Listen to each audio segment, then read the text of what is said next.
Good morning, good morning, good morning. This is Pastor Eric Brown. Happy Friday. I pray the Lord is blessing you real good right now. Look, just want to bring you a word of encouragement today, something to help you along your way. Today, that word is no more excuses. I believe we all can find ourselves making excuses and living in a land of woulda, coulda, shoulda, or what I could have done, who I could have been, or if it had not been for this or that other person. Oh, I understand it. I understand it completely. But I'm here to tell you that we need to get to a place where we make no more excuses. And sometimes that's easier said than done. But I'm so glad that I know a man that is an excuse remover, and his name is Jesus. Jesus in the Bible, in the book of John, chapter 5, shows us an exercise in excuse removing. He met a man by the pool of Bethesda. This man had been sick for some 38 years, and now he was at the pool for a long time.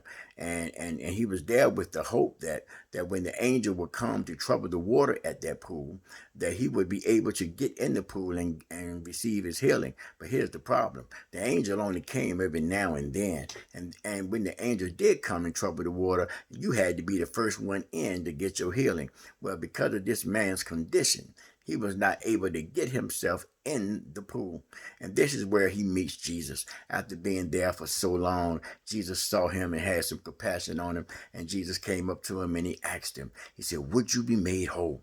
And this man, because he had been there so long, because he had been in this condition for so long, he had developed another disease. And that disease was called excuse-itis. Can I tell you, excuse-itis is a failure disease. Excuse-itis will not allow your faith to grow. Excuse-itis will not allow you to have hope in the Lord. Excuse-itis will not allow you to wait on your change. Excuse-itis will not allow you to change your circumstance. I'm here to tell you, excuse-itis will cause you to lay there in a weak state, getting weaker every day, coming and doing the same thing, expecting a different result, but knowing full well that in your heart is not faith, just another excuse. Well, but I'm here to tell you that man that day, he met the excuse remover. And Jesus did not argue with this man. He did not try to encourage him to raise his level of faith. Jesus put a tangible action to his presence. And that action was to reach out his hand and tell that man to be made whole. And can I tell you, that man was healed that day. And just as importantly, with Jesus healing him, Jesus began to remove the excuses out of his life. And I believe that it was partly because of the excuses being removed out of his life that faith took hold, that a connection was made, and that he saw himself getting up, and he did. He got up in Jesus' name, and because he cast aside those weights that had so easily beset him, those weights of excuses. I just want to encourage somebody today that you need to cast aside excuses. And I know it might be easier said than done, but I want you to know that Jesus is here to help you cast aside those weights. He's here to help you to remove those excuses. He's here to remove excuses out of your life.